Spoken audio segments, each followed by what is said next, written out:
have a ball of clay that has been centered and opened up, and today we're working on pulling a wall.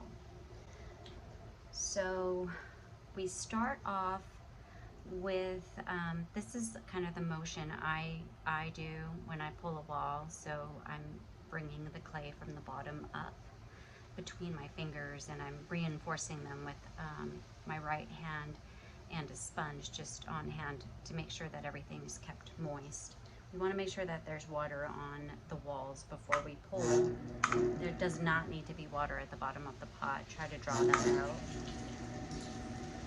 So I'm going to find the thickest point, which is right here, and I'm going to adjust my fingers just under that. So usually at the very bottom there's a small increment less than the widest part, and I'm going to adjust actually to just that, and I'm going to make my first pull to be this thickness. Start at the bottom and bring your hand or your fingers slowly to the top. Once you get there, you're going to want to compress the rim.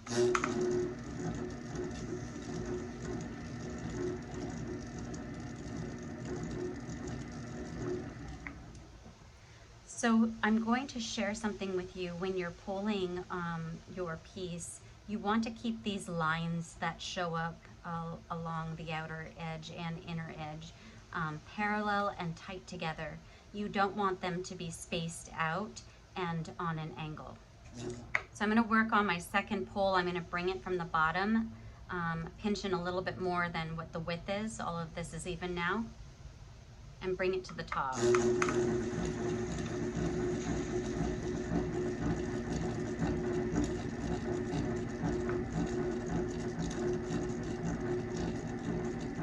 And compress the top after every pull. So when we're pulling the clay, we're not actually pulling on it. We're actually just displacing it or moving it into a direction that it's able to go.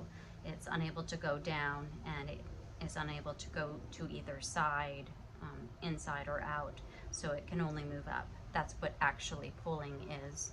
It's not actually pulling on the clay, literally. If you do that, the bat will fly off, so keep that in mind.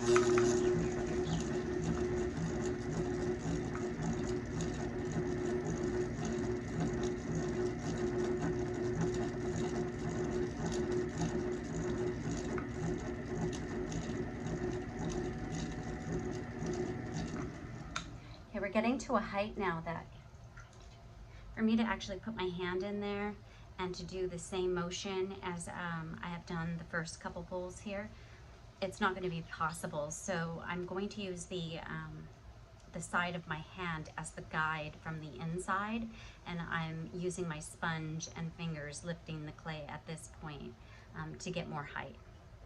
Make sure that you draw out any moisture that's at the bottom.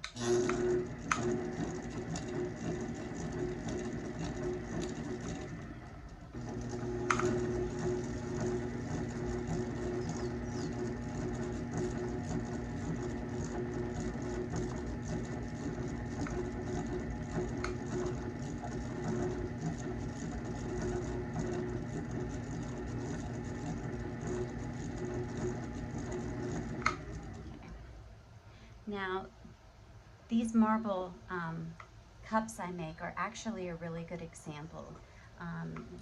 Something that just came up. Usually they'll end up being air bubbles. So when that happens, you'll see that the rim gets thrown off. I kind of lost it at about here. That's because there's an air bubble in there. You can feel a couple of them. So I'm going to pop them with my needle tool. Run my finger over them again. Make sure that they're smoothed out. And I will adjust and make a trim off the top of this rim. I'm just going to do one more pull before I do that.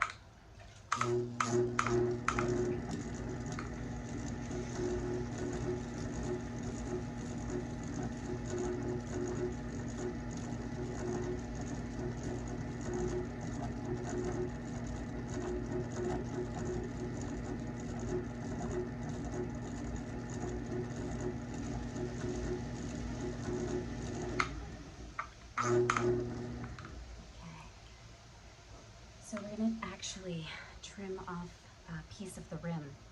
So we're gonna use our needle tool like you would hold a pencil, and you're gonna support the rim in between your fingers, and you're going to guide this needle tool through the top of the rim very slowly, and eventually get all the way through, and then we're gonna peel back that top. So here I'm supporting it, the wheel's spinning very slowly.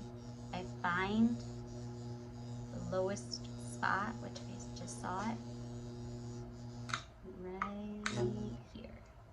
And I'm gonna make a small indentation, start the wheel, and gradually push the needle tool through. Now it's through, I can feel it on my finger, and I can lift this piece up right off. That's the piece that was uneven. My piece now, my vessel is even. Smooth out the top with my finger that's just a bit damp. Reinforce any little bits that didn't quite come off with that last piece I removed off the rim. And I'm gonna make one more pole. Bottom all the way up.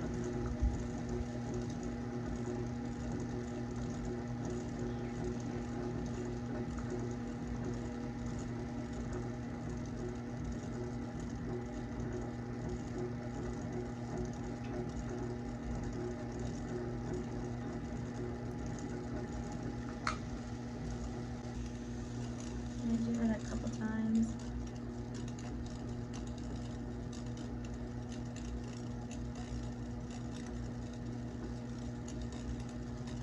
Clay is just the way I want it. Okay, we are almost done. The last bit will be compressing the top, the rim, taking the water out of the vessel, and running a rib over it to clean it up. So I'm going to take the water out now. It's much better. I'm going to bring the rib over the outside just to give it that really cool marble effect. Clean off some of the slurry.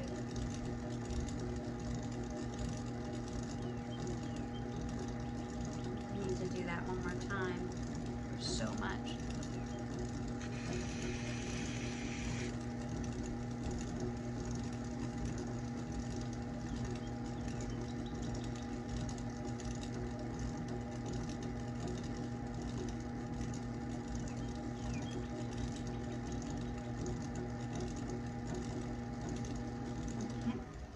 Looks pretty good.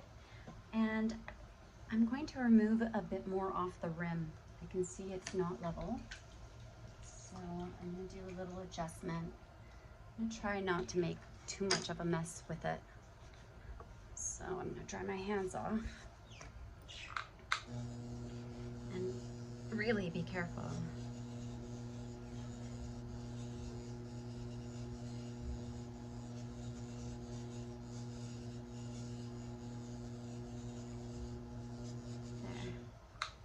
Much better. Very carefully compress the top. Bring a piece of leather over it.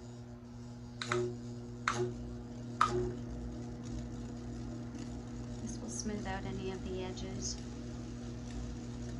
Sometimes when piece is dry, it could be rough on the lip, and a piece of leather will prevent that from happening.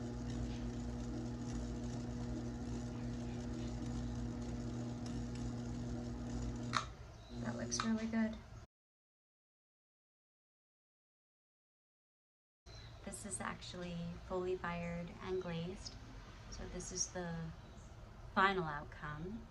Once you trim a bit off the foot and glaze it, it looks really cool. That's with 2 different clay bodies mixed in. But you have a tumbler.